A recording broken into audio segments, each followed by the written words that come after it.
What's tonight, folks? If this team get beat, we in the final four. He's a poor man LeBron, bro, when it comes to trades. It's like, you guys look at, KD, what you go down 3 games is a quick sweep. Not cap if you want to. Cap if you want to. You know what's in me.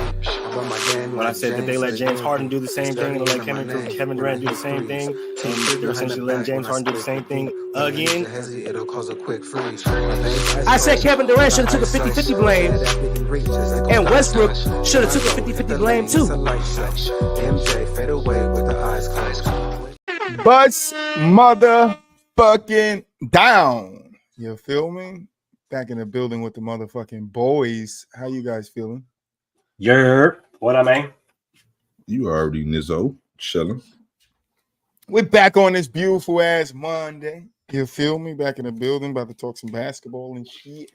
Don't pay attention to my eyes, just pay attention to the hat. You feel me? It's there and it's low for a reason. I want you to see the words on that motherfucker. Or the letters, not the words, but whatever is whatever. You feel me? Trying something out a little different today. So it's a test run. And then we'll make some improvements as we go. All right. You guys ready? Let's do this. 4 topics on the dock. We're going to jump into the first one.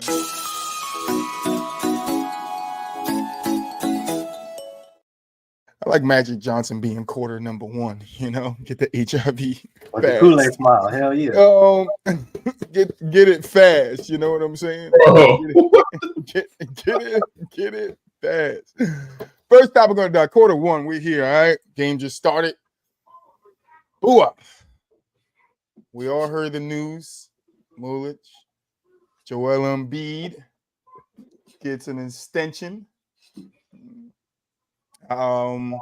It's a 3-year, $192.9 million extension, which guarantees him $299.5 million. Damn.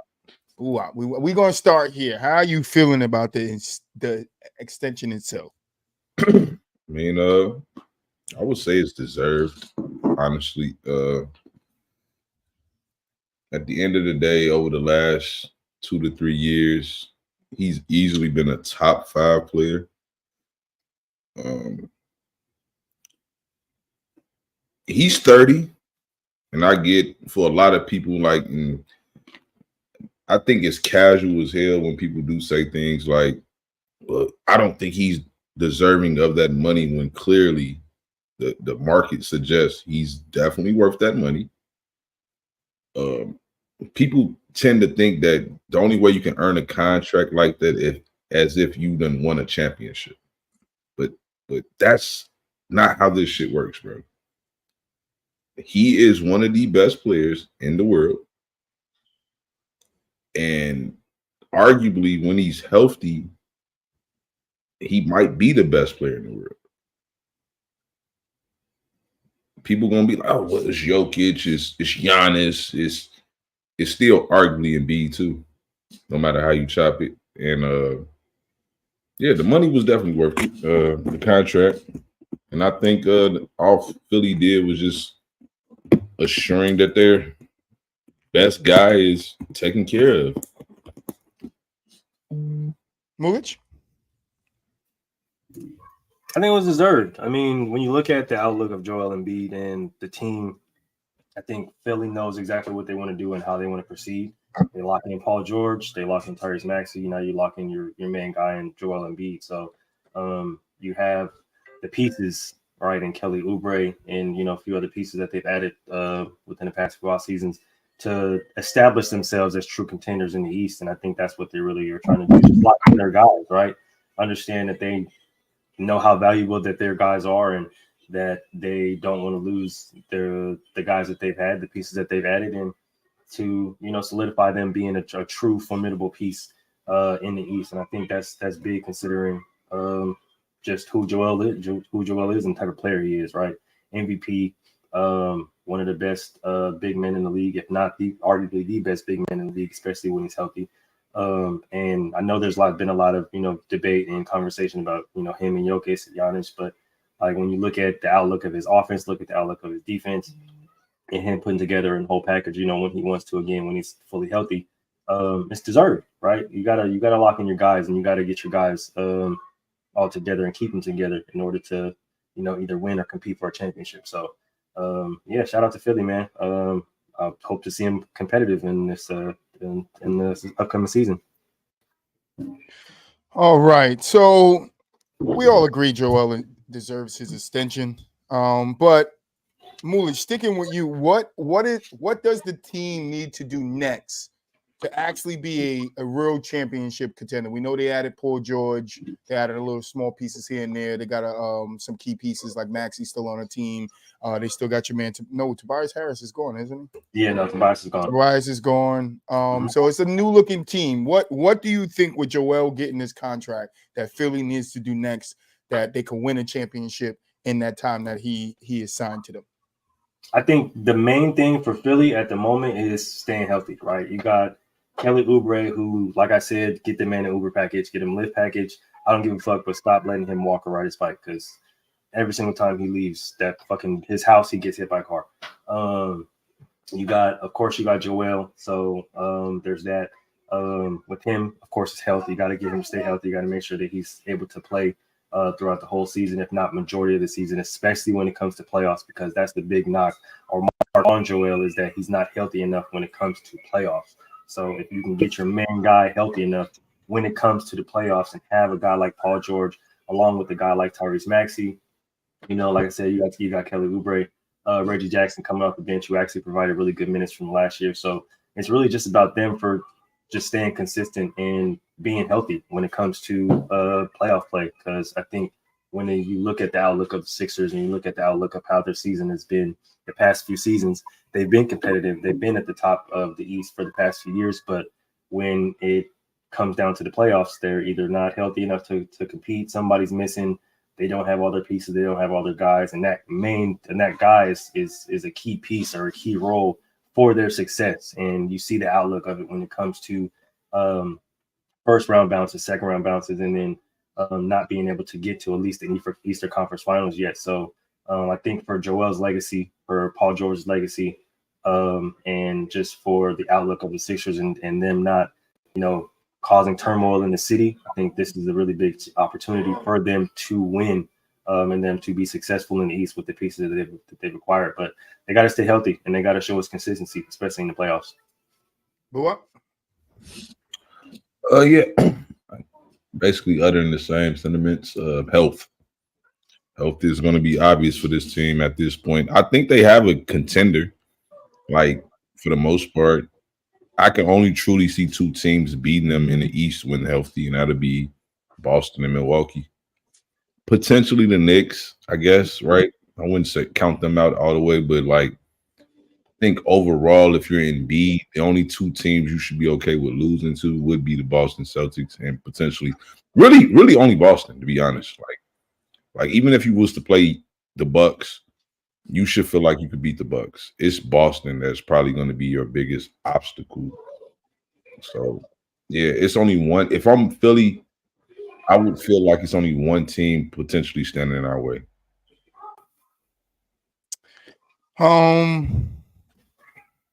I told you guys before, I don't really see Philly as a threat. It might be just me, but Paul George don't move no needles for me. Hey, right. With that Birdman sitting right there in the background, I can understand those sentiments, man. Does it mean Joel stays for long term? Because we know early on there was a little talks that he could be unhappy, he could be wanting to leave. Do you think that still we keep that same sentiment? Is he going to give him a year or two? Is he going to live out the contract? Honestly, this could potentially be his last major contract. He is 30 years old, injury prone. By the time this contract ends, I believe he will be 33. We all know big men tend to not age well or last as long as a perimeter base player would. So I think you're really like, if I'm Future, you need to max out this next 3 years. Like, I do think Paul George could potentially be a needle mover, but that will be still based off of what Joel Embiid is doing as well. Like if he's truly out here playing to his max capabilities, then I think it makes everybody else's job that much easier. A guy like Maxey, a guy like Paul George.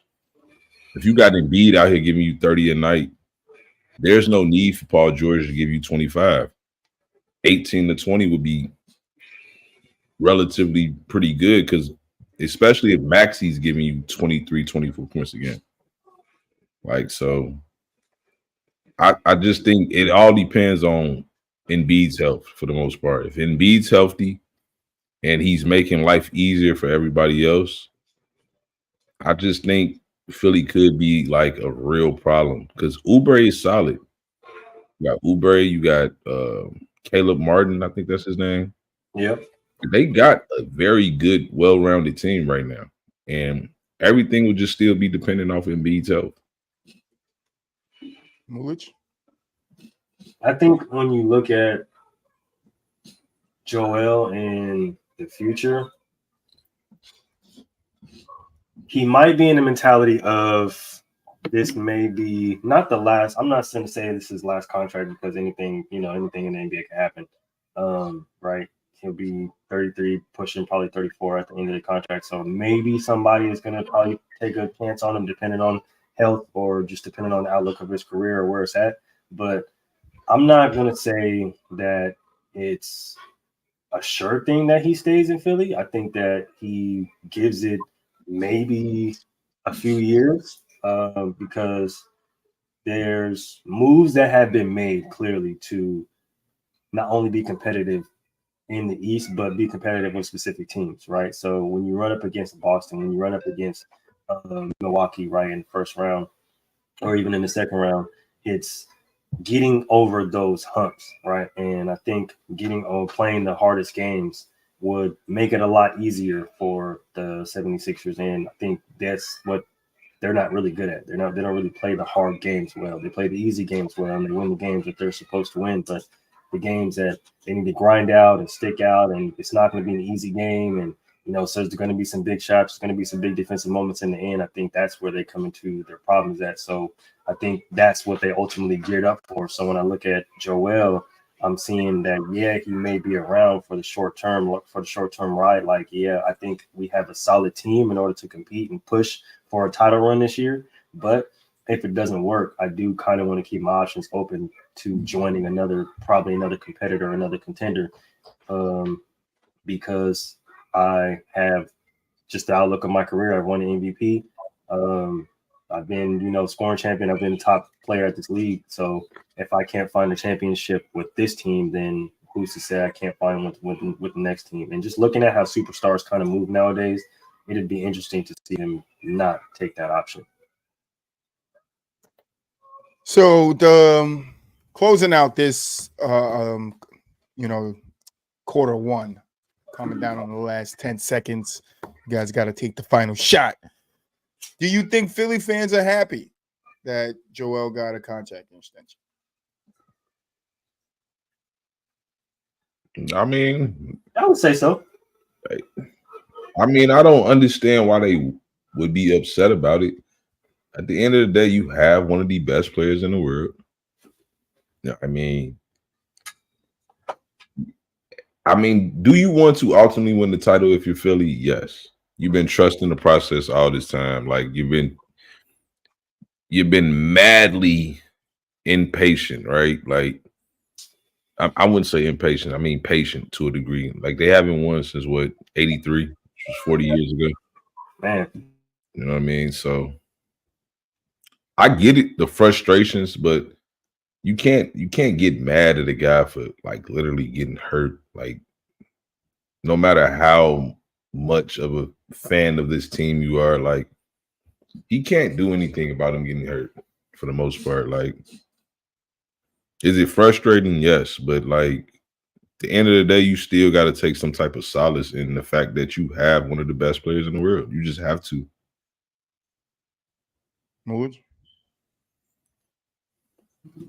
I think injuries happen, and unfortunately, you just got to something you got to deal with as a fan base, and understand that it's tougher on the individual who's actually injured. But I think they should be happy, right? I think they are happy, right? You got Paul George, who had coming off a really solid season last year. Obviously, was looking for a payday. You guys gave it to him. Tyrese Maxey, a really solid, promising young player. Kelly Oubre, who's still one of the best, wing defenders in the league, and has turned up his offensive game tremendously. Joel, who's still one of the best players in the league.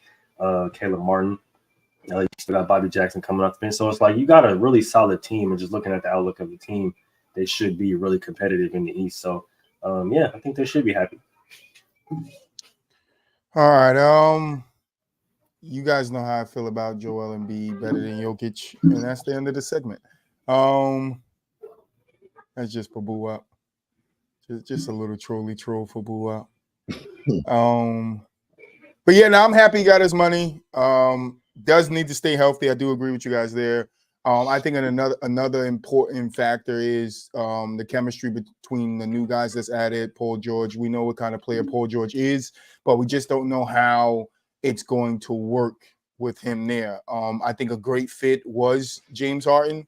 I know you guys think I hate on James Harden, but I think James Harden and Joel Embiid was a great fit together. I wish James could have stayed there and worked that out. I think they could have made that work.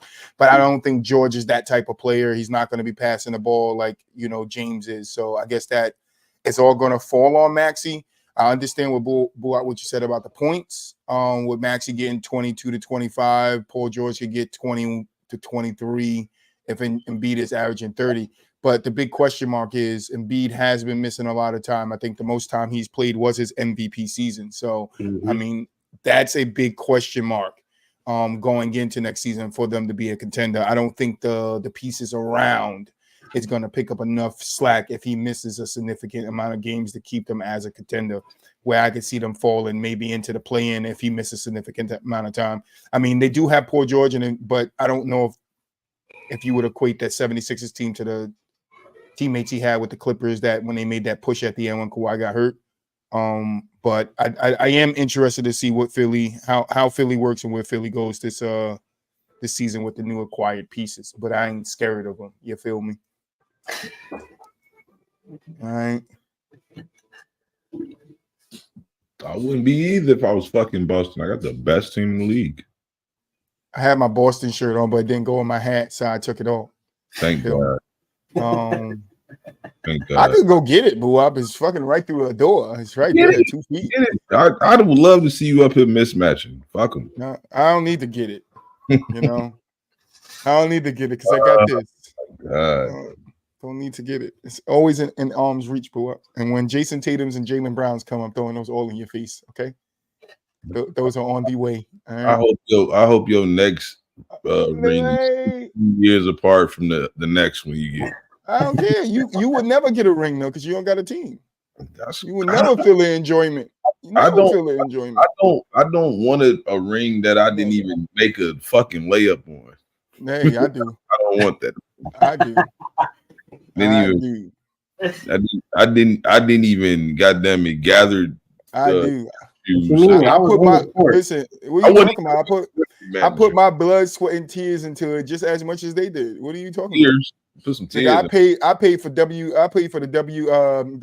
NBA League Pass all year. What are you talking about? I deserve to celebrate. Definitely put some tears in there and some sweat. I definitely put some tears, some sweat, and some money into the NBA League Pass to watch these motherfuckers play. So I think I deserve to celebrate a championship. A little blood too. Yeah, a little blood. You feel me? That's it. Nothing too much. I was just about to use my new timeout button, but I didn't have to.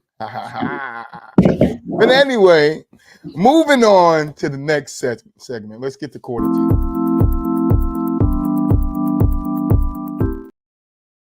All right. Quarter two, my nigga AI, you feel me? I like Up that. there doing the crossovers and shit. Well, we got a crossover over here. To me, he's one of the most important figures in the offseason when it comes to reports, when it comes to players moving, players signing, extensions, stuff like that. My boy Woj, he has retired. He is going to coach at his alma mater. I want to say personally before I kick it to the other guys, congrats to him. I am going to miss him with the breaking news, and we look forward to seeing his reports on what's that new shit? It's called X now. It's not Twitter no more. I got to remember that. But Mulich, starting with you, what are your feelings about Woj retiring from ESPN?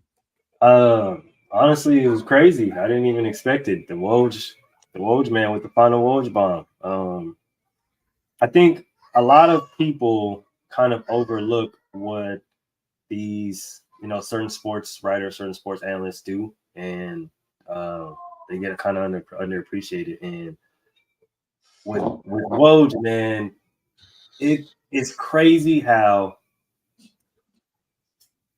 something will have us so invested that it's not television, it's not like music, it's not video games. Like, it's literally a dude on a social media platform telling us about the moves in the NBA. And when I tell you, like, at this point in time, whether it's the free market, whether it's the trade market, whatever the case may be, when Woj gets to tweeting, when he gets to dropping his bombs, bro, everything stops. Everybody's on Twitter, everybody's on Instagram, everybody's on this and they're on that, and they're waiting for this man, for his next post, for his next bomb, for whatever the case may be. So it's like, to change the world in that aspect, and not pick up a ball and not make millions and millions and millions of dollars like the ball players and stuff like that he covers.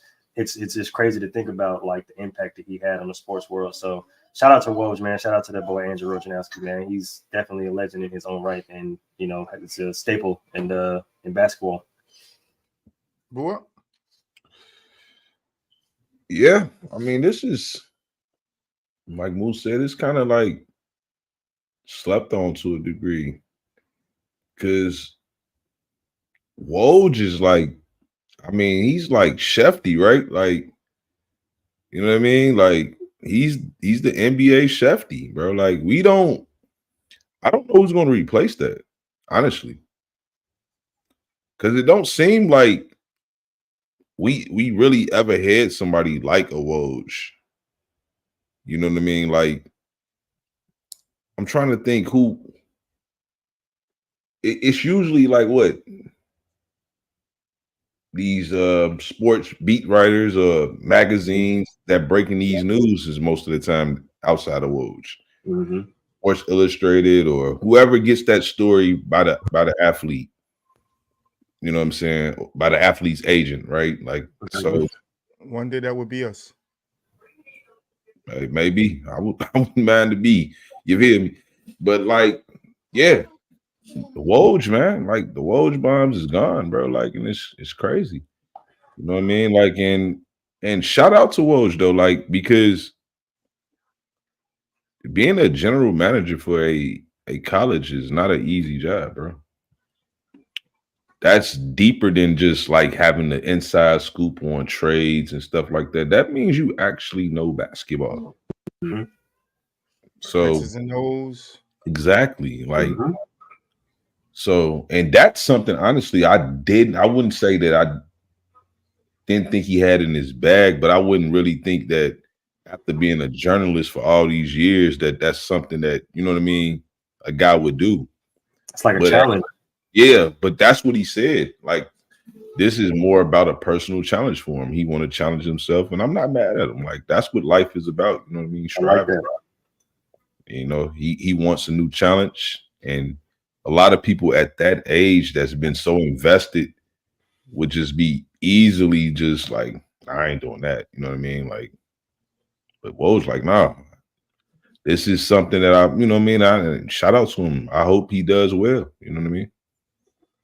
Yeah, I think that's dope, taking on that new challenge, because a lot of people, like Buab said, probably didn't expect him to have that in his repertoire, right? Like, we understand that he's the beat writer, we understand that he's the NBA, bomb specialist, but to take on a different kind of challenge and be a GM, in that type of sense is a different, it's a different level. And like Buab said, like, who's up to replace him? Like, how do you fill shoes like that to like somebody who literally can make the sports world stop, wait for the next Woj tweet or next Woj bomb, next Woj post, man? Like, that's just crazy to think about that kind of impact. So yeah, You got to think. Anytime LeBron vouching for you, it's like that. When he got suspended for whatever that was, I can't remember why he got suspended from ESPN. But It was a tweet. huh? It was a tweet. Right, it was a tweet. So, but Brian, like, free Woj, you know what I mean? Like, if I respect you like that, and like that gotta mean something, because we all know, like, Brian don't fuck with a lot of people, especially in the media world. You know what I mean? And most of the time, he fuck with the people he do fuck with are the people that kind of like, believe he's the GOAT. I ain't never heard Woj ever give like his top 10 or anything like that. He just breaking news. This is what's going on here. This is what I'm hearing here. And for LeBron to come out and support him, that means, like, to me, what I took from is that Brian don't get no fuck, because like at the end of the day, what's there to care about with a guy like that's just breaking news? And most of the time, he is referring to LeBron, or he is referring to this free agent, and he's not necessarily slaughtering nobody's name or anything like that. He's just pointing out what he's hearing. Again, it's just, to me, if Brian can vouch that, then to me that means like something. It should mean something to everybody, honestly. So Buab, you kind of touched on this a little earlier in your statement, so I'm gonna stick with you on this one. We know it changes the outlook of how we get news, but how much are we going to be affected by that? It's not so much as being like truly affected, because we don't still hear the news regardless, right? But at the end of the day, it's just more about paying homage to a guy like that. Like, that's the field where things. Stephen A. Smith now. No, it's not gonna be Stephen A. Smith, because don't nobody like him or like Well, that. I mean, skipping a line for a new job. Done. Like, far as that shit, he's over with for him. But as I'm saying, he in line for a new job. Maybe he could just break news on Twitter. But he ain't gonna. In order to break news, you need. Yeah, you need allies and need friends, things of that nature, and he ain't got that. He don't have that at all. He don't. He made a living off of being like someone that's like, he almost is what we is to a degree. You a fan, an ultimate hater. That's what's stupid. But a lot of fans are haters, right? Like, but like, what I would call us a fan at the end of the day is because obviously we don't play professional sports. Like, we don't play in that atmosphere. We're not in these guys' inner circles and things of that nature, right? So like, we're fans, which is cool. But I think a lot of writers are fans. What they do to me is they say shit like this, and Stephen A. does it too. Closest sources close to me tells me, and it almost sounds believable, because you're like, a guy like Stephen A. He got to know NBA players. He got to be around these people. You know what I mean? So it sounds believable, and this nigga, he's obviously one of the most famous media person out there, so it just seems credible. Your favorite haters in the chat. What's up, brother? But then you get people that literally be like, I don't know Stephen A. Smith, Kevin Durant. I don't know that man. You don't know none of my people. I don't know what the fuck he talking about. I feel like connected to everybody. I ain't gonna lie to you. You know, like, to everybody. That's what I mean by like saying that at the end of the day, I'm not just saying they flat out fans, because they do have more credible, you know what I'm saying, sources, probably, for sure. Pretty sure a guy like Stephen A. knows somebody damn in every organization in the NBA. I'm pretty sure he does. Every team, he probably got somebody that fuck with him. He got a relationship with. I guarantee you got a motherfucking, even if he don't fuck with him like that, this my Jazz connect though. He be giving me some over there. You know what I mean? He got that. He got to have that. But at the end of the day, he's someone that to me will never get breaking news for real.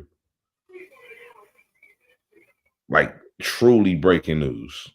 I can't see it. Like I just can't see it. So Woj to me is somebody that done built some type of rapport up with people where they trust them with the news. The only person I could think that says something about Woj in recent years, I can't think it was it. Wasn't Diddy. Yeah. I'm sorry, boo. I know. I'm sorry. I'm sorry. I'm sorry. I can't help it. I'm sorry. I just can't help it. I'm sorry. But yeah, I just don't know, bro. Like honestly, bro, like I can't see nobody really replacing Woj, bro. Like Woj is just Woj, bro. Like, and if somebody does, like that person is to be unseen yet. Like that's just what it is. Like I don't know nobody that has the sources that he has, and yeah, it ain't. See, he's saying in reality, I no, don't think it's that easy though. Not easy at all. easy, bro. You got to get somebody that's a player's person that's in the locker room, that's friends with mostly all of them, so he's able to get this news. And it's not even friend like in the locker room. You got to be friends with execs. You got to be friends with the CEOs. You got to be friends with the owners. You got to know the presidents. You got to be connected with all of these guys so you get this information. Because a lot of times it's not the players that's saying it. A lot of times Woj was getting his sources from the execs themselves.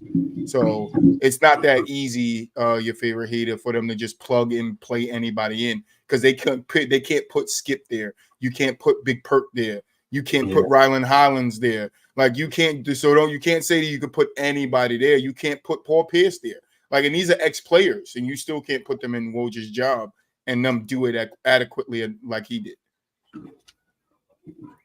That's all I had. You guys done? Anything else on Woj? Good. Shout out to Woj, man. Good luck, bro. And to answer your favorite hater, I don't think anybody's seen what Jason Whitlock. Yeah, Jason Whitlock. No, I didn't see what he said. Yeah, no, I don't really pay attention. Fuck that guy, Jason Whitlock. He said, "Let him rephrase it. They will, but I don't think they will. They will try. I agree with. They will try. I do think there's going to be an attempt.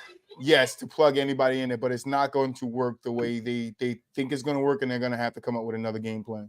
Yeah, Woj is very important to breaking news because of his connections and what he brings to the thing team. about it is that what we got to realize is that the man retired from ESPN. Yeah, he done. He retired. He didn't. ESPN can't fire him. Exactly. They can't fire him. They need him. He's breaking news for them. They getting the news through him. Yeah, he's an employee of theirs. Right. That's a great point, boy, because he's not getting his news through them. They're getting it through him and his connections. And a lot of people don't realize that when Woj breaks news like that, he brings a lot of clicks. He brings a lot of viewers to ESPN. To those type of channels, ESPN, Bleacher Report, NBA, all of those pages, right? Whether it's Twitter, whether it's Instagram, whether it's Facebook, it doesn't really matter. So putting somebody in that spot that can draw the attention. That's why I said it's different to where you can tweet something and the sports world literally stop just to see what the fuck is going on and who's tweeting. Because you can Shams walked away from ESPN, nobody cared. Nobody gave a fuck. Shams has been an ESPN insider. Shams has been doing the same thing that Woj has been doing for years. Nobody fucking cared. It ain't hitting like that, and people they don't hit like Woj. Just don't hit Woj's not even his name. That's his nickname. Yeah. Exactly my point. Exactly my point. So it's like you got it. It's different when you can tweet something and the sports world literally goes on a halt, especially during trades, especially like when free agency starts, when freaking the trade market is going on, trade deadline starts, bro, Twitter, Instagram, all of that shit stop. Everybody's waiting for one person, and Shams can tweet it, this guy can tweet it, this guy can tweet it. None of this shit is confirmed. None of this shit has any foundation, or nobody's buying it until who tweets it, until who puts it out there. Adrian Wojnarowski. That's who everybody sits up there and like, oh shit, Woj said it, it's real. It's valid. It's valid. And I know we want to move on. I just want to touch on that comment you posted up there with the thing about Pat McAfee, bro. Pat McAfee is like that right now. I am not going to lie, bro. Dude is like that. Like he's just he got the it factor right now over there at ESPN, right? Like it's just what it is, bro. Like so, yeah, that's fucked up that Shams happened to be his boy, but that's just life. We all know that. Like that's how shit be. Like if Woj was his boy, it probably would be better for Woj. Maybe Woj probably wouldn't feel like he's not being coveted as much. But at the end of the day, I think you got to be real about the Pat McAfee. I think that's a bigger loss than if they lose Pat McAfee right now. That's a huge fucking loss. Yeah, because that's gonna hurt their ratings. Bro, that's gonna Woj don't really hurt their ratings. No, he don't hurt their ratings. Yeah, Woj don't hurt their ratings. But the thing about Woj and the thing about the Shams thing is that Shams doesn't mind being on TV. He likes being on TV. Woj likes to be in the background. He likes to be chilling and dropping his bombs and stuff like that when he wants to work. And that's the reason why he took more of a backseat role and going towards a GM role, because I don't have to be in the forefront. I don't have to be on camera, and I don't have to do all that extra shit. I can work in the background and make sure everything's good and just do what I love to do like that. And I think that's where a lot of time, because you barely seen Woj on TV, and that's how he liked it. So I think him not getting, and I don't think it was more about him not getting, a promotion and stuff like that. And it very well could be, but for me personally, I just don't think that for somebody who doesn't really like to be in the forefront really cared about, being on TV or getting promoted to a more visual level when you got a guy like Shams, and Shams is like, I'll take that spot, which is cool, but it's like nobody, even in that aspect, nobody really cares about Shams like they do Woj. So it's like, all right. We wish Woj the best on his next journey. We all got journeys to take, all right? We all got new journeys to take. And then talking about a new journey, let's get to quarter 3. You feel me? We'll do a little country in there for Boo Up. Shit for yourself. Don't country two-step. I love that. Country two-step. Bro, you're done putting shit on my jacket. Oh shit, bro. That country two-step. That shit lit right there. I was making it, and I had Boo Up in mind. Okay, that's why it's for Boo Up. Right? I thought Boo Up were like that song right there. Remind me of my ex just loving to piss me off. Just loves to piss me off. Like, hey, I gotta do something. You feel me? I'll take that off your shoulders, dog. I love the country two-step, man. To quarter 3 we go. All right. Halfway, we're in second half now, guys. We're almost done here. All right. Austin Rivers, not Reeves. Austin Rivers is out here making comments again. All right. He's opening his mouth. This time he probably said something that I think makes a lot of sense. He had a comment on, you say his name Tyus Jones, right? Tyus. What you say, Mulich? Okay. Okay. I just wanted you to unmute yourself and repeat it. Okay. My bad. I was talking to my son. I got caught up. My bad. He gonna mouth it to me like I understand fucking like word language. I don't understand that shit. I'm not reading no damn lips. He gonna mouth it to me and shit. Come on, bro. Anyway, I have his comments right here. I believe I had his comments. I gotta see if they're still there. All right. So just a little oversight. He was on his podcast, right, Boo? yes. He was on his podcast and he made comments on Tyus Jones' contract with the Phoenix Suns. He expressed his disbelief that the 1-year deal that Tyus got, and he said that the contract was strange and that he would command a much larger salary if he was just starting his career. He also said that contract was a sign of how difficult it is for players to get paid what they deserve in the NBA. So, touching on that basis, Mulich, do you agree with him?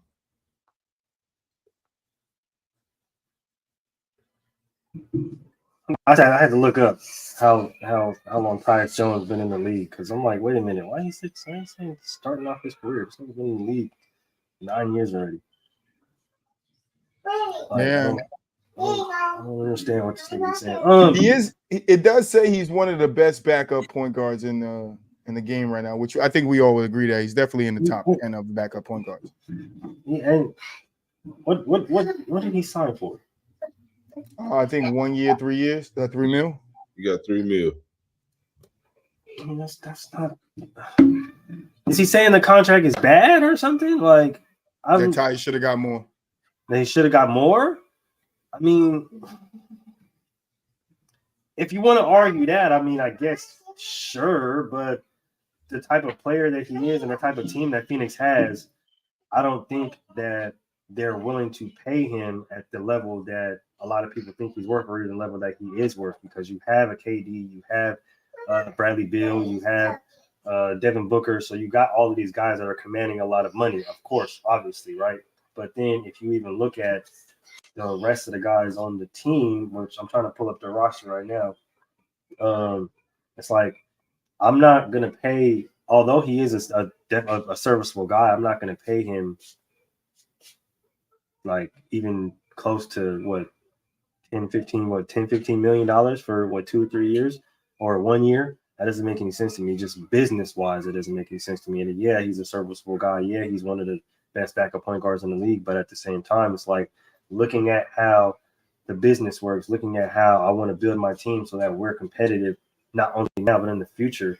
I'm not going to throw away a guy. I'm not going to throw away a lot of money to a guy that I can potentially trade off for another solid piece that can come cheaper and that could potentially be a better fitting piece that I can go on to win the championship with, which is the ultimate goal here anyway. So the ultimate goal here isn't to, cash niggas out and make everybody the richest motherfucker in the world, bro, is to win championships and to put a team together so that I can do that, not only now, but succeed in the future as well. So where I'm not broke. And especially with all the new rules going on, the NBA tax levy and all the shit like that, it's like I'm not trying to put myself in the Warriors' shoes right now, because looking at them and how they can't fucking pay nobody and how they want to bring in all of these big gaming guys but can't do it because of the luxury tax. I'm not trying to be like that. So let's work smarter, not harder, especially now, so that in the future it doesn't come back to bite us in the ass. I think that's a smart way to go. Boy.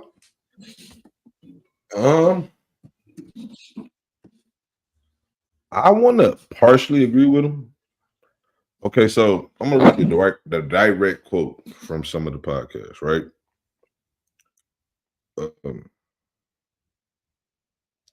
Austin Rivers basically said, this was his exact words.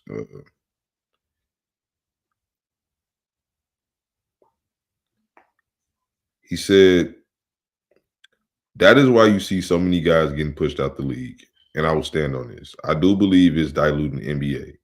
So what I get from that statement, right, is he feels that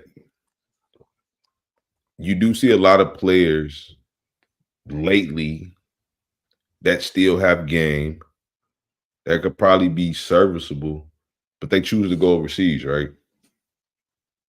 Like a guy like Patrick Beverly, right?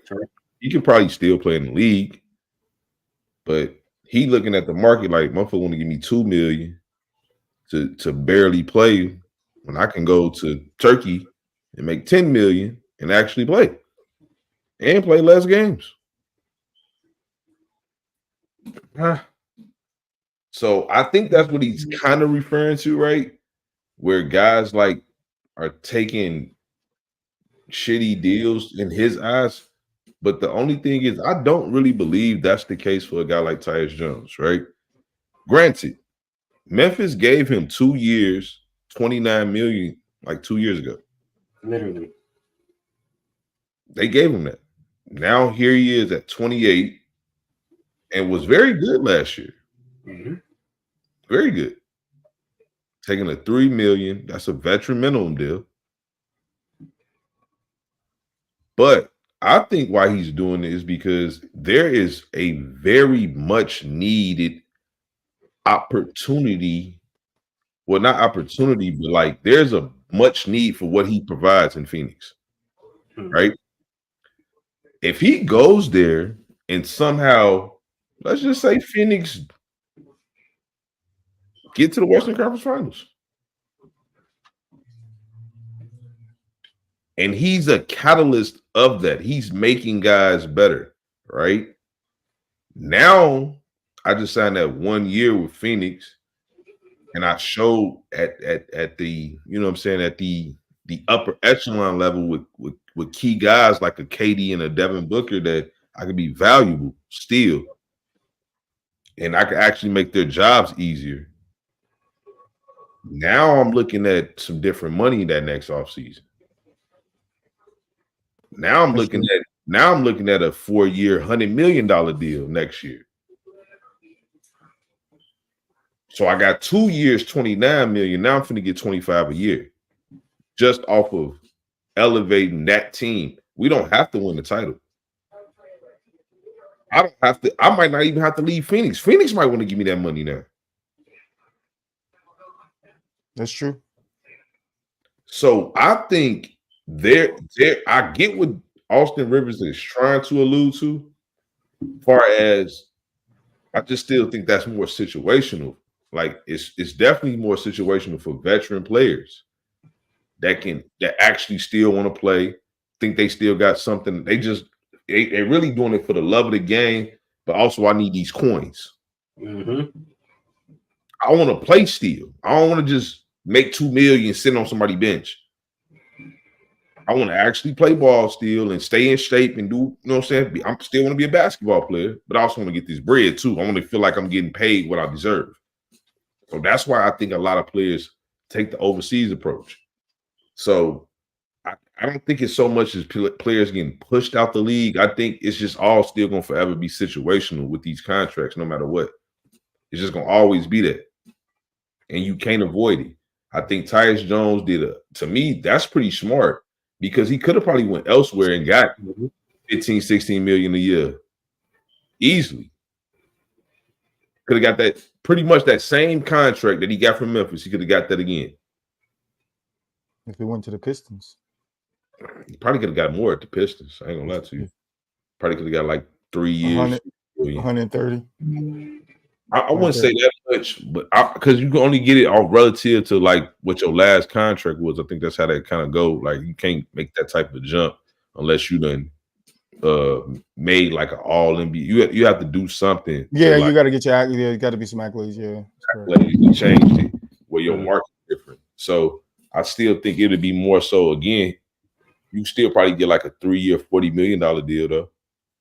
Still same type of contract elsewhere. You know what I mean? But he looking at it like I think he playing a long-term game. A player like him can stay around the next 5 to 8 years. If he's 28, he can play at least another 6, 7 years probably.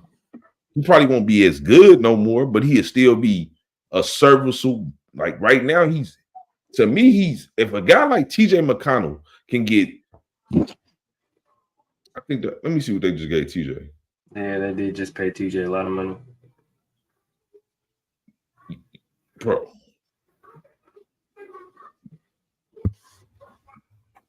But that's my point right there.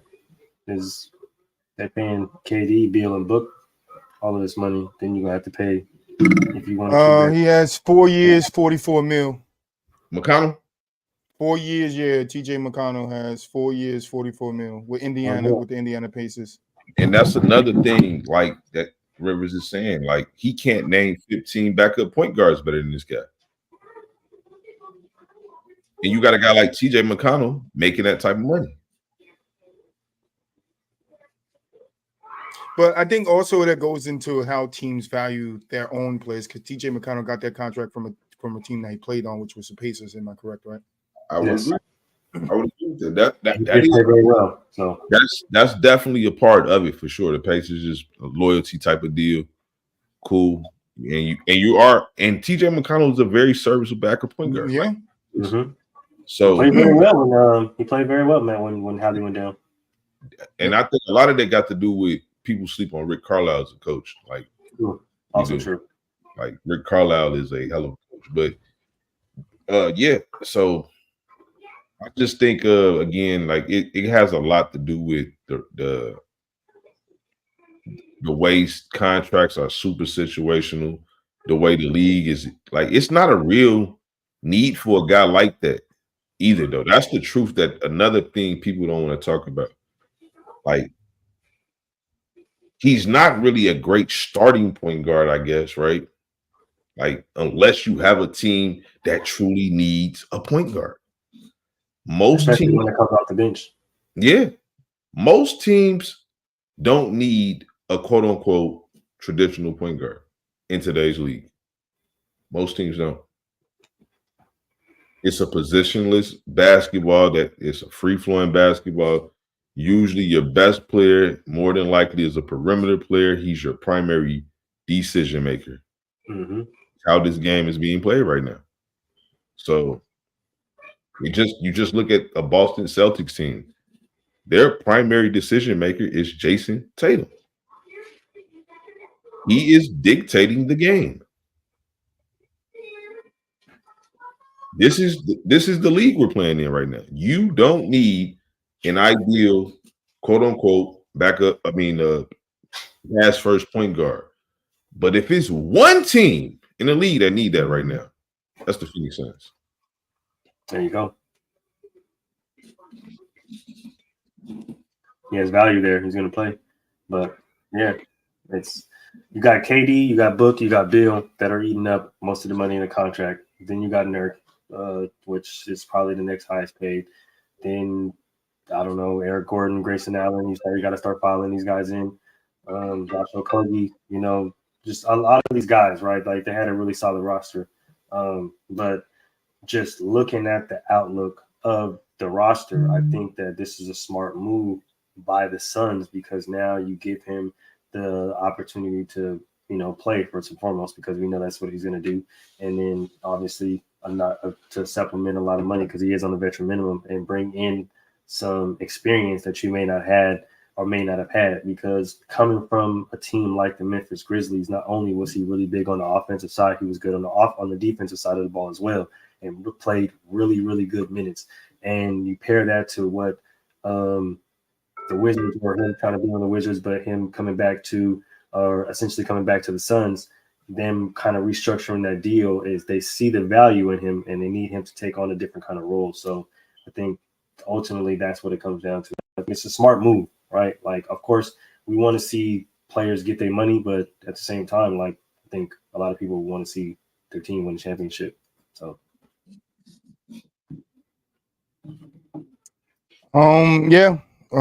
Shout out to Austin Reeves for finally saying something that made some damn sense. Rivers. Reeves, Rivers, shithead, whatever. I don't give a shit. We know. That's right. Yeah. Glad to see your eyes again.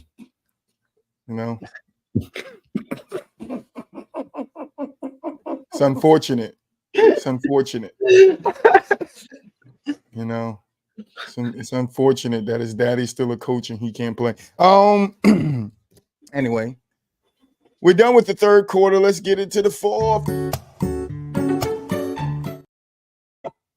Sound like Mark around in this bitch.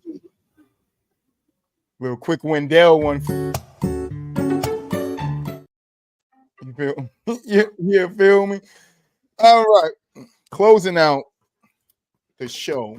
Who I want to talk about this subject right here. So let's do it. Why not do it?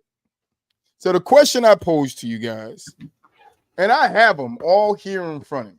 So don't think that Troy didn't sit down and do some research. I have done it. The question I posed to you guys in the chat, your favorite hater, I want you to answer this one too. All-time, which all-time great had the most help through their careers? Jordan, Shaq, or LeBron? Q, Laser, welcome to the chat. What's up, brother? Yo. Which all-time great has had the best / most help through their careers? Jordan, Shaq, or LeBron? All right. Now I got all their teammates right here. I mean, every single teammate that they have ever had, I have in front of me. Every single one of them. Okay. So just to give y'all a little cue that I ain't bullshit. Oh, this one don't have numbers. It was the other one that had numbers. I think Michael Jordan had around almost 200 teammates, bro. And that's just guys that sat on the bench too. So you got to think about it. But we're talking about big name guys, noticeable guys. Favorite hater. Absolutely. The Pippen, the Paxtons, the Horaces, the Bill Cartwrights, the B.J. Armstrongs, the Ron Harpers, the Steve Kerrs, the Tony Kukocs. You know, on LeBron's side, we're talking about the Ilgauskis, you know, the Wades, the Bosches, the K Loves, the Kyrie Irvings, the Eric Snows. The who? The who? No boy, Eric Snow alone, man. Hold on. You know, I got to get a troll in there, boo up. And then, hold on, wait a minute. Leave that boy Eric Snow alone, man. You know, hey, boo up. He said Jordan for sure already, but we're gonna get to it. Shaq, we got, you know, Kobe, Derek Fisher, Robert Horry, Rick Fox, you know. Why his name just slipped my mind. Penny Hardaway, you know, he played with the Wade, Gary Payton, you know, Alonzo Mourning, you know. So those are some of the names that, you know, some of these guys have played with. So I'm gonna kick it over to Moo first here. Which one of those three guys you think had the most, the best / the most help in their careers?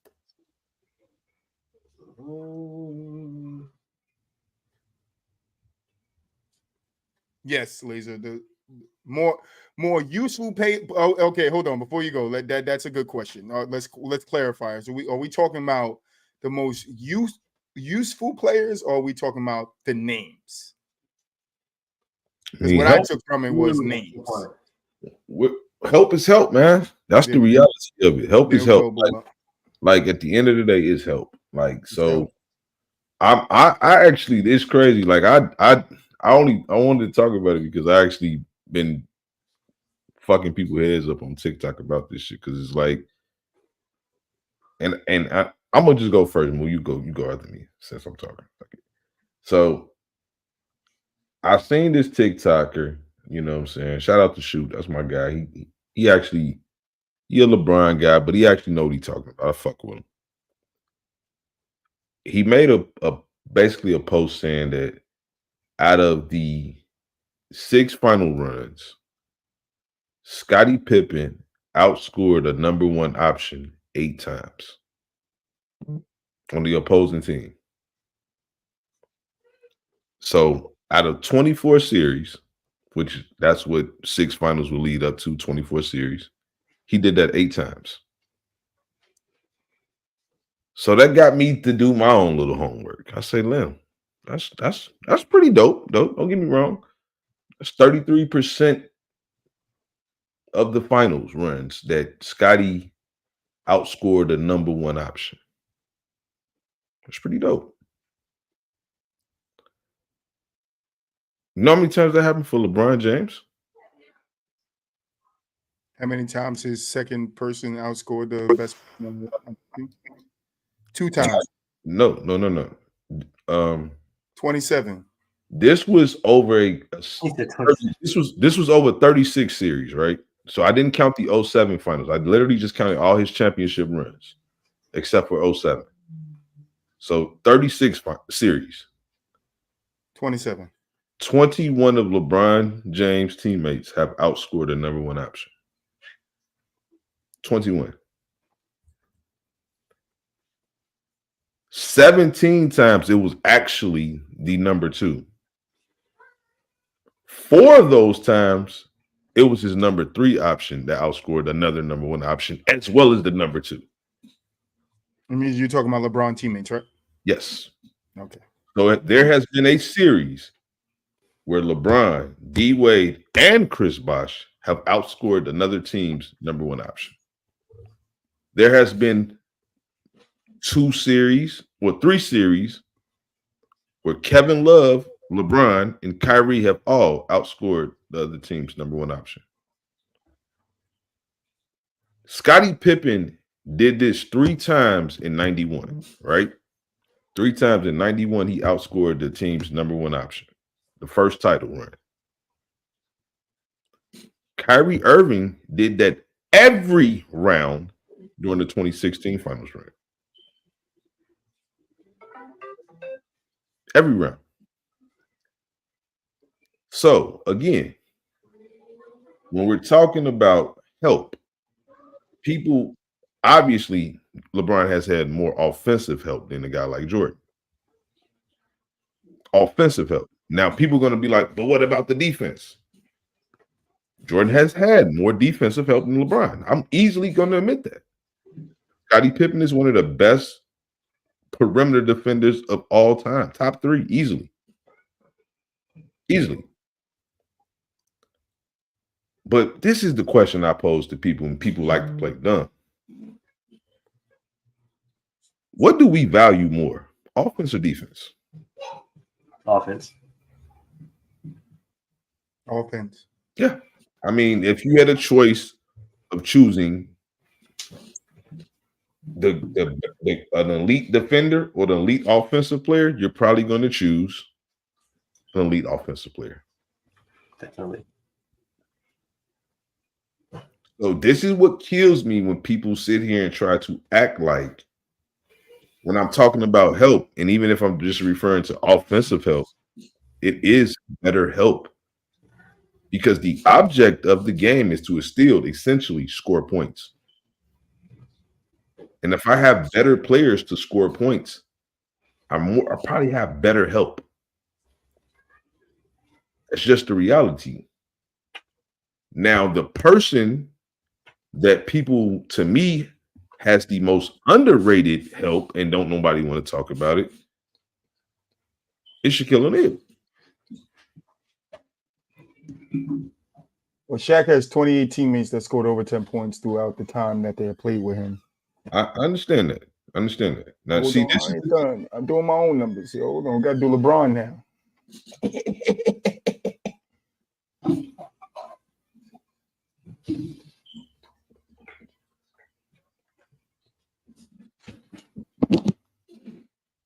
But the 1, 2, 3, 4, 5, 6, 7, 8, 9, 10, 11, 12, 13, 14, 15, 16, 17, 18, 19, 20, 21, 22, 23, 24, 26, 27, 28, 29, 30, 31. 31 players that LeBron has averaged over 10 points while playing with him. This ain't in their careers. This is while playing with him. And he had 3 players that averaged 20 and above. Yes. Shaq only had 1 player that averaged 20 and above. But the thing about the underrated sorry, Shaq had 2. 4 players. No, he had 4. He had Bron, Wade, Amari, Stoudemire, and Kobe. Okay, true. And then who's my other one? I'm missing somebody. Jordan. What is his fucking Jordan had 1 teammate, 2. Yeah, I know. But hey, why not do it? Why not do it? No, it's 3. It's 3, I think. I think it's 3. It's 2. It's Jerry Stackhouse and Woodridge. Woodridge, right. And then Richard Hamilton had 19.6, so right outside the 20. Okay. It's crazy. Jordan's best number 2 and didn't even average 20 points. Yeah. That's he averaged 17 in 10 years that he played with Jordan. He averaged 17 points, 17.3. Crazy, huh? So here's the thing, right? Like I said about Shaq having the most underrated help, right? So again, I'm doing this over final runs, right? And I really didn't even go to 95 for Shaq because again, 95, like whatever, right? I just did just the time he played with Kobe. Okay. So they played 4 finals together. They went to 4 finals together. So that's 16 series. Out of those 16 series, How many times do you think Kobe Bryant outscored the number one option, the opposing team?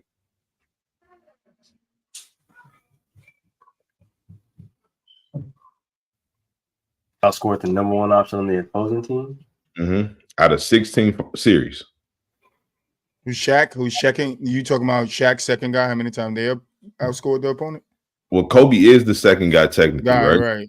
So, And then the Wade too. how many times did Kobe outscore the number one option on the opposing team as the number two? 20 times. I'm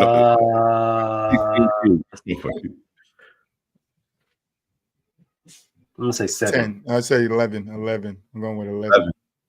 I'm going with 11. I just felt it. I'm going with 11. 7 out of 16 times he did this. I'm going with 11. How many times do you think Shaq, out of 16 series, led the team in scoring? 16. 9. 9. Oh, okay. So Kobe had the other 7. So again, when we're talking about underrated help, I think that's underrated because people love to try to pin this number 2 thing on Kobe, which I guess he's not the best player. I can't make a real argument to say he was better than Shaq during the 3-peat. But I'd be damned if you're going to tell me that somebody that's leading the team in scoring that many times out of 16 series is just a number 2. There has never been a time Scottie Pippen has ever led the Bulls in scoring while Michael Jordan was playing there. Never. That's a point. Never. Not never has it happened. There has never been a time that let alone scoring. The thing about what I say about help, LeBron has had a teammate 6 times outscore him in a playoff series. 6 times this has happened. D Wade averaged more points and assists than LeBron in the series. So fuck the points. Cool. It's one thing he averaged more points. You mean to tell me he's that good where he can average more assists than a guy like LeBron James, who's considered as one of the best passers of all time? He can do that. That's how good this guy is. Because LeBron didn't have no bad series. LeBron averaged fucking 28 and 10. But D Wade still managed to average more points and assists than LeBron. It's like we have to start just being realistic about the quality, the talent that LeBron James has played with. First thing people will tell you is that, hey, he's playing in a different era. The game is more open. So that's why these players are scoring X amount of points. Just be realistic, bro. Kyrie Irving is a better offensive player than Scottie Pippen. You know this. We all know this. It's not a knock against Scottie. It's just what it is. Anthony Davis is a better offensive player than Scottie Pippen. We know this. It's not a knock against Scottie. Dwayne Wade is a better offensive player than Scottie Pippen. We know this. Not going to even talk about the number 3 options to Kevin Love and Chris Bosh, who all have had career highs much higher than Scottie Pippen.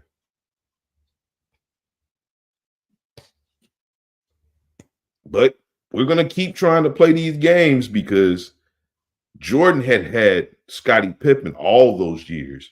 So that must mean that he's somewhat as equally as important or equally as good. It's just mind-boggling the things that people do to try to like push LeBron. Oh, his teammates weren't this, they were this. I keep the same energy. I tell people I think Scottie Pippen was a role player. What was D Wade? A role player. Especially when he was playing with LeBron, he was a role player. Played his role. What was Kyrie Irving? As great as he was still a role player. Played his role. See, we talked about this before. You can be a superstar or a star role player. People don't understand that. It's okay. You done, Moo. Go ahead, do your thing, brother. Moo, you got 5 minutes. I mean, he basically hit the nail on the head. I'm not gonna lie to you. Just gonna list some team. I think it's LeBron first and foremost because I had to go look at the teammates that LeBron played with, and more specifically who he won championship with. So, D Wade, Finals MVP, averaged 36 in the finals. Kyrie Irving, LeBron wouldn't be a champion, or three-time champion if Kyrie didn't hit that shot. Also dropped 40 the same day LeBron dropped 40, which essentially saved the series. AD. We all know what happened in 2020. If AD wasn't healthy, they don't go on to win a championship. Because AD was quite literally one of the best players on the floor, arguably the best player on the floor, offensively and defensively. We understand how big of impact Chris Bosh was coming from Toronto. He gets that rebound, passes it to Ray Allen, who is actually next on the list. Another reason why LeBron is. Oh, that's crazy. You said Ray Allen too. Ray Allen also outscored another number one option on the team. He's another teammate that did this with LeBron James. Outscored another team's number one option. Ray Allen, at the tender age of 36 years old, did this. Mm-hmm. Kevin Love still holds the record for most double doubles in the season. By the way, played with Shaq, multiple time MVP, multiple time Finals MVP.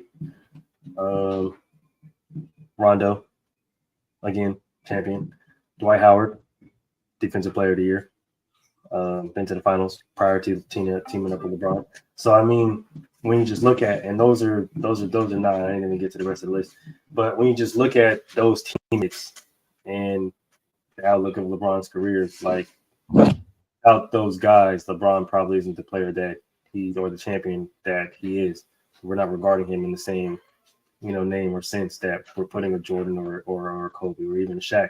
So when you look at Jordan and Scottie Pippen, we understand that Scottie was competitive without Jordan, but he didn't have his team on the same levels that Jordan had them. And when you look at the outlook of these other guys on their other teams, respectively, before they teamed up with LeBron, they all had their team either in contention or close to finals contention. So when it goes to who had the most help or who benefited from the most help, it's LeBron, and it's honestly really not even close, because looking at the outlook of his teammates, both offensively and defensively, it's almost unfair, honestly. All right. I'm gonna hit it just so I can hit it. It's timeout time. You feel me? Cut that conversation off. Timeout. Time the fucking conversation. It's over. That's what the timeout's for. To let you know it's over. Boy, made some great points there. We all know it's LeBron, and that's all I gotta say. Don't want to take up too much more time. You feel me? Now let's get over to our game show. I got a Who You Got Big Man edition for you with one stipulation. Boo up, I can't see your face. There we go. You're starting a franchise with one of these three big men in today's era: Kevin McHale, Charles Barkley, or Tim Duncan. Timmy.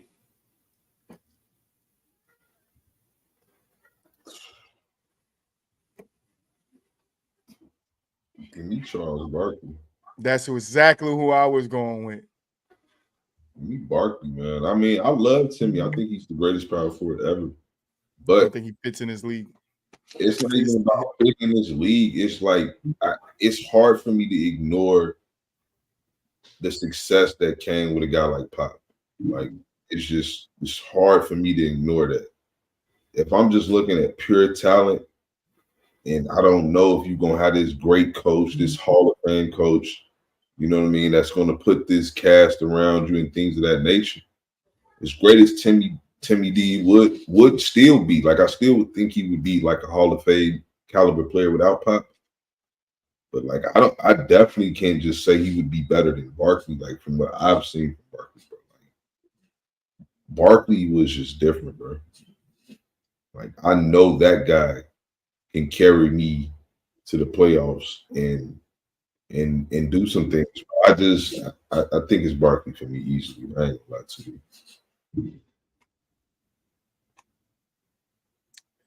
Yeah, that's how we're supposed to do that. That one's supposed to be quick. I'm gonna close the show out with it in the post, and I think it kind of fits with Boo-Wop's little thing. That's why I'm kind of glad Boo-Wop did it.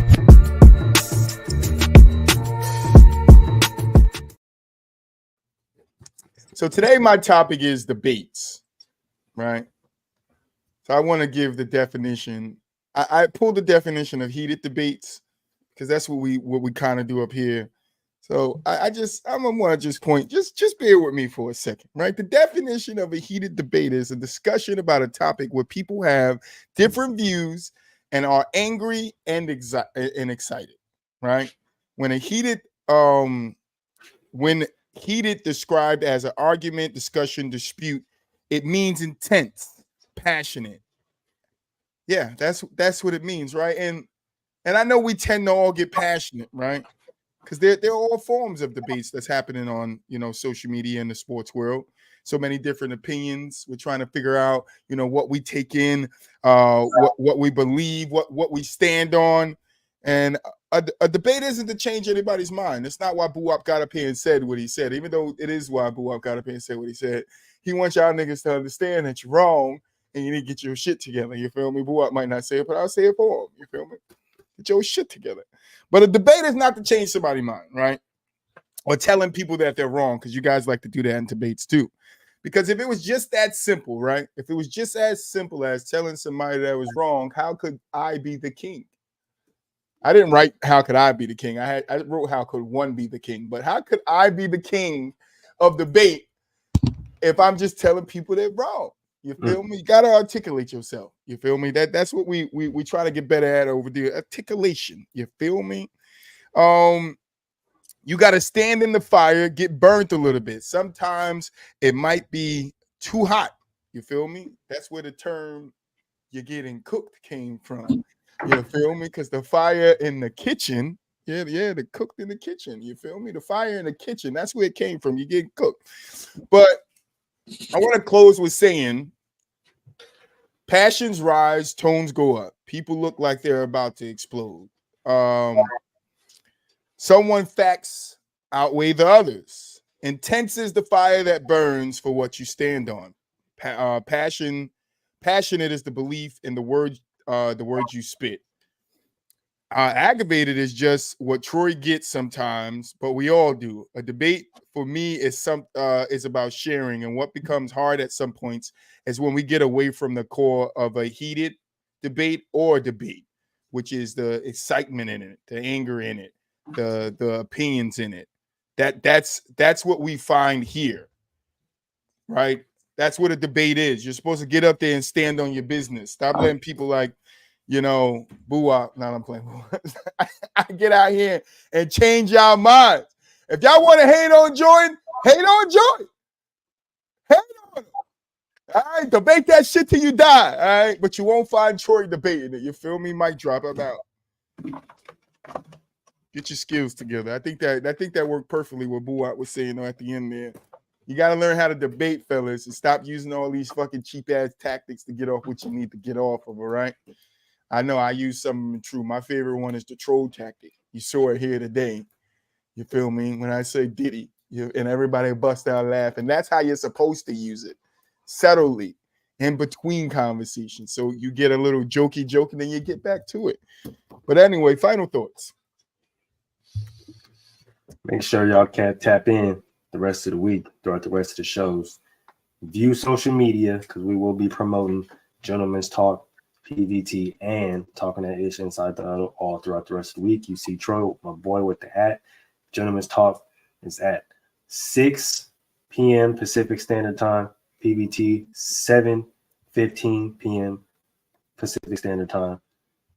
Inside the Huddle, same time, 7:15 Pacific Standard Time. Okay. Tap in with the rest of the shows. Don't miss and keep liking, keep commenting, keep subscribing. We appreciate the love. Appreciate the chat because y'all was turned up today. We'll see y'all next week, man. Yeah, like my boy said, Yeah, man. You already know, man. Tap in with the shows. We definitely finna start promoting more. You know, I don't want to be nasty, but yeah, season 2 coming up, man. Big things coming, big changes. Listen. So yeah, tap in with us. I'm gonna go back to our old saying to close this one out, boy.